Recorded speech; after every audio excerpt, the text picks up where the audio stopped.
a massive announcement. This might be, which is weird to say because we've had so many crazy cards already this year, but this might be the best, most stacked main event of the entire year. UFC 308. And here, let me share with you guys. We're gonna break down this entire card. At the top, the anticipated fight, which we all thought was gonna happen, finally happened, finally been announced.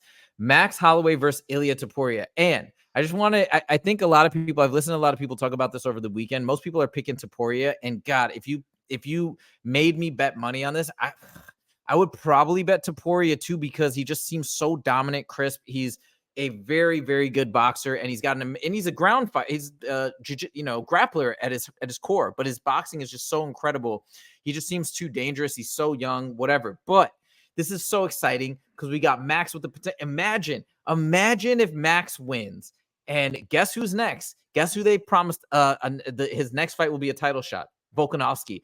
Imagine how incredible, what drama, what theater if we have Holloway pulling off the victory against Topuria, Volk coming back. I know you love Volk, so maybe you'd want to see Volk win. But imagine Volk coming back and Holloway beating him and then bouncing out of the featherweight, reclaiming those 3 losses with the final win and then stepping out.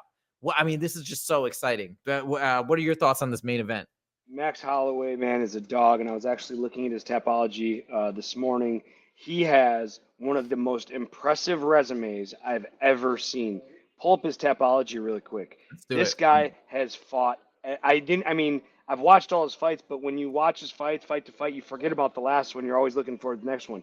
Look at this. Look at this freaking. I'm pulling it up right now. Yeah, it is like, wow. This guy, he's lost a couple times. Lost to McGregor. He lost to Volkanovski 2 or 3 times.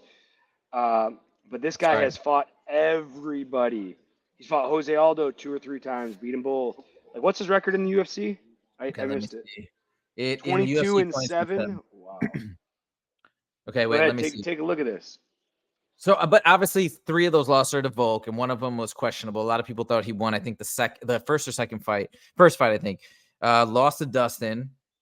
I mean, yeah, who else? Oh, Connor, way back in the day.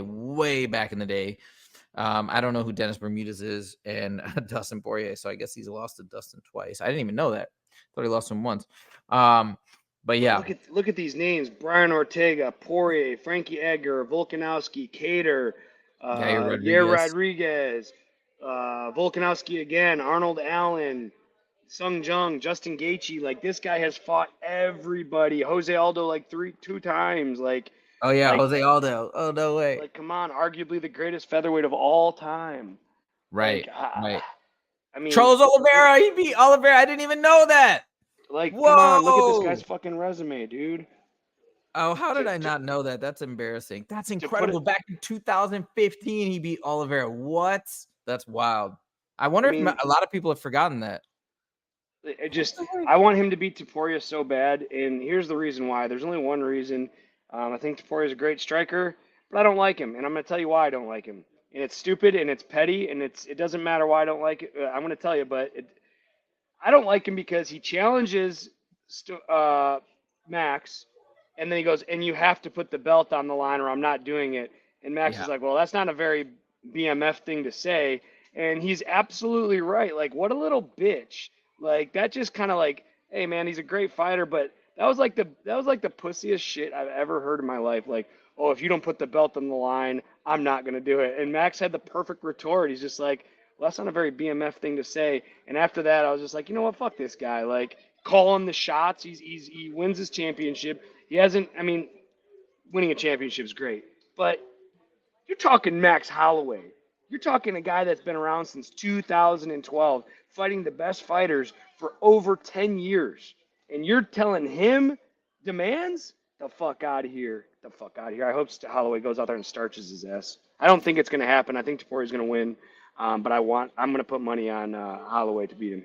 But it could happen. It could man. happen. It would be out of control. It would, imagine the reaction. I mean, the reaction will be out of control either way, which is like kind of that recipe for a brilliant fight. But imagine, oh my God, that story is just so incredible. I got to do a full video on just that imaginary timeline, kind of like I did one on Connor back in the day of imagining like all the stuff that happened. Western Max Climber says, bro, if Max beats Ilya and Volk, then he fights Islam. That's the fight I want to see. That's the fight I want to see. Oh, so many interesting things. Okay, hold on. We got to keep going through this card. This card is so out of control. Okay, so that's the first one. That's only the main event. Check the rest of this thing out. This is ridiculous. 1 second. Let me go back. Okay, look at this. He's back. Yeah, he's probably gonna fizzle out. Don't care about it. He's probably gonna get sick or something. No, it's not gonna fizzle out. Yo, he's a legend. Khamzat is back and he's fighting Robert Whittaker. Now I know some folks are upset that Robert Whittaker had to take the other fight against Ikram and then now still has to fight Chimaev. What do you think about that? I don't have a huge problem with it. I mean, what it's either Robert Whittaker could wait for a title fight potentially, or if he wanted to. I mean, there's a title fight. The timing doesn't work. So if he wanted to take the Chimaev fight, they're probably compensating him well. I mean, do you have a problem with it? You know what? I don't have a problem with it. You know why? Because Robert Whittaker doesn't have a problem with it. And nobody should have a fucking problem with it because I guarantee Dana White said, hey, man, you had a last-minute opponent change. You stepped up. You want to wait for a title shot? And Robert's a fucking gangster. And he probably goes, nope, bring me the wolf. Bring me the wolf. Yeah. And I can't. And so anybody that's, well, I got a problem with this. Dude, Robert wanted this. I'm not 100% sure, but given, I know I have a pretty good idea how the UFC works on the inside. I'm willing to bet that the matchmaker said, hey, do you still want this matchup or do you want to wait for a title shot? And Robert Whittaker's a gangster, and that's a tough matchup for him, and he wants it. And that's what gets me freaking fired up about Robert Whittaker. He could have sat out and waited for his title shot, but he said, nope, bring me Chimaev, and here we go. A lot of folks who previously picked Chimaev are now picking Whittaker. Have you changed your mind? Or I think you may have picked Whittaker the first time, but do you feel like, is that who you're picking? Oh, yeah, absolutely. I'm taking Rob all the way, man. After how he looked in his last performance, I know it was short and sweet, but that guy had a lot of hype, and a lot of people were, picking the other guy to win, especially on short notice.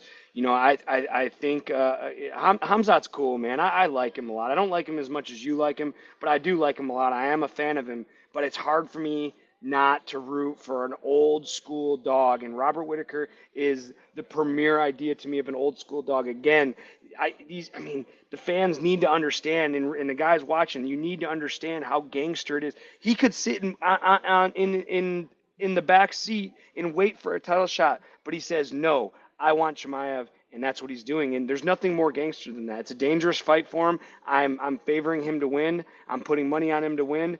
But it's still a dangerous fight. Chimaev Khamzat is just a beast, man. He's a great striker. He's a great wrestler. He's a great fighter in general.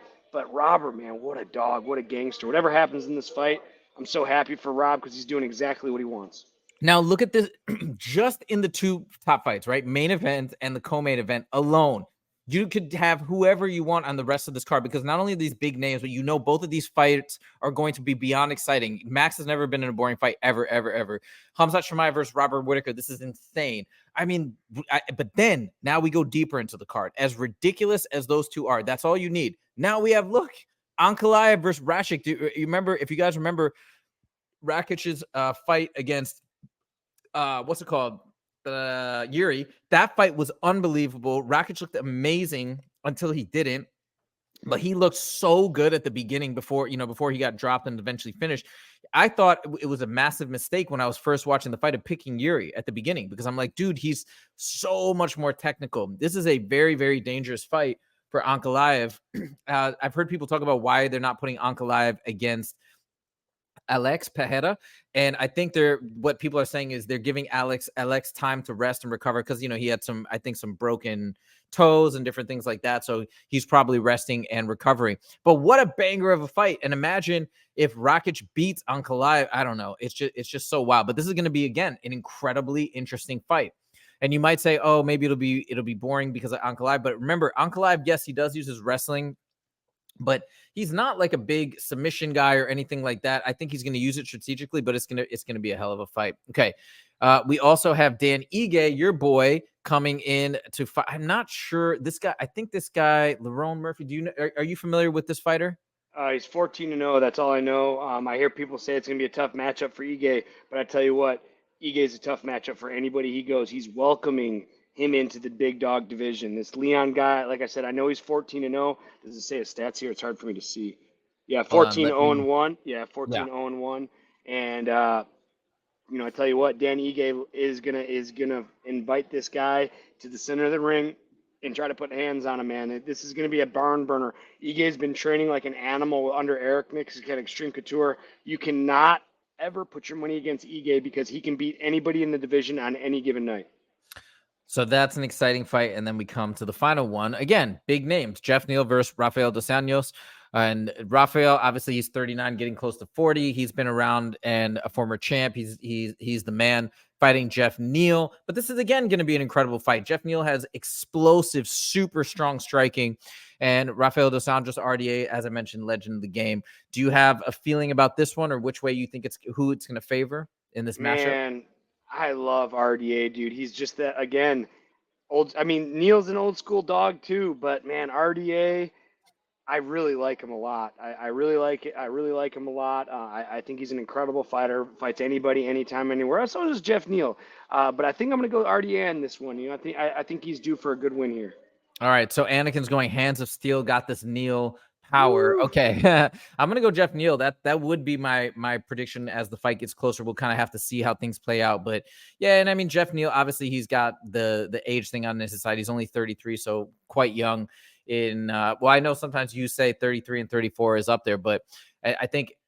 I mean, he it's a 6-year difference, and still it's a heavier weight class. So I don't know if you agree or not, but that still feels pretty young and within his prime. Yeah. All right.